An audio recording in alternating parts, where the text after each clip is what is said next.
बीच खबर है कि रूस की चुनौती से निपटने के लिए जर्मनी जल्द ही इजरायल से उसका सबसे आधुनिक और एडवांस्ड एयर डिफेंस सिस्टम खरीद सकता है। पश्चिमी मीडिया ने दावा किया कि जल्द ही जर्मनी और इजरायल के बीच इसके लिए डील हो सकती है।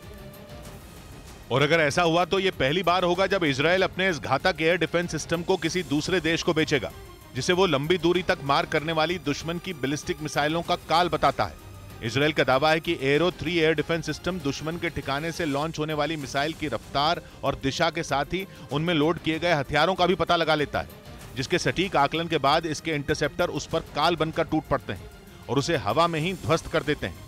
इजरायल का दावा है कि इन्हीं खूबियों की वजह से यूरोप के कई देश इस एयर डिफेंस सिस्टम के मुरीद हो चुके हैं, जिनमें जर्मनी का नाम सबसे आगे है और वो जल्द से जल्द एरो 3 को अपना सुरक्षा कवच बनाना चाहता है, जिसे इजरायल ने अमेरिका की मदद से तैयार किया है और उसने इसे तैयार करने के प्रोजेक्ट पर साल 2008 में ही काम शुरू कर दिया था, जबकि 2017 में इसे इजरायल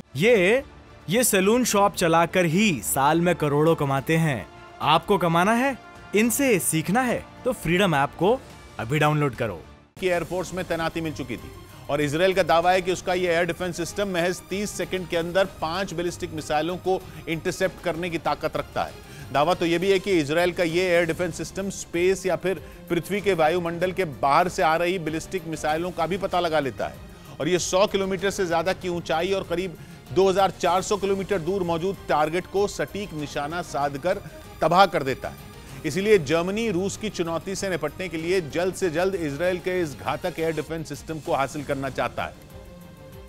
क्योंकि यूक्रेन में आर पार की जंग पर अड़ा रूस कई बार उसके मददगारों को अंजाम भुगतने की चेतावनी दे चुका है और साफ कर चुका है कि जरूरत पड़ने पर वो उन पर परमाणु हथियारों से लैस मिसाइलें दागने से भी नहीं हिचकेगा, जिसके लिए वो लिथुआनिया के पास बसे कलिनिनग्राद में परमाणु हथियारों का जखीरा जुटा चुका है और उसने वहाँ परमाणु हथियार दागने की ताकत रखने वाले इस्कंदर मिसाइल सिस्टम को भी तैनात कर दिया, जिसकी रेंज में जर्मनी भी आता है। माना जा रहा है इसी वजह से वो घबराया हुआ है, क्योंकि उसका एयर डिफेंस सिस्टम इतना मजबूत नहीं है कि वो रूस की ओर से दागी गई बैलिस्टिक मिसाइलों का पता लगा सके। इसी वजह से उसने इजरायल से अपने लिए सुरक्षा कवच खरीदने की तैयारी कर ली।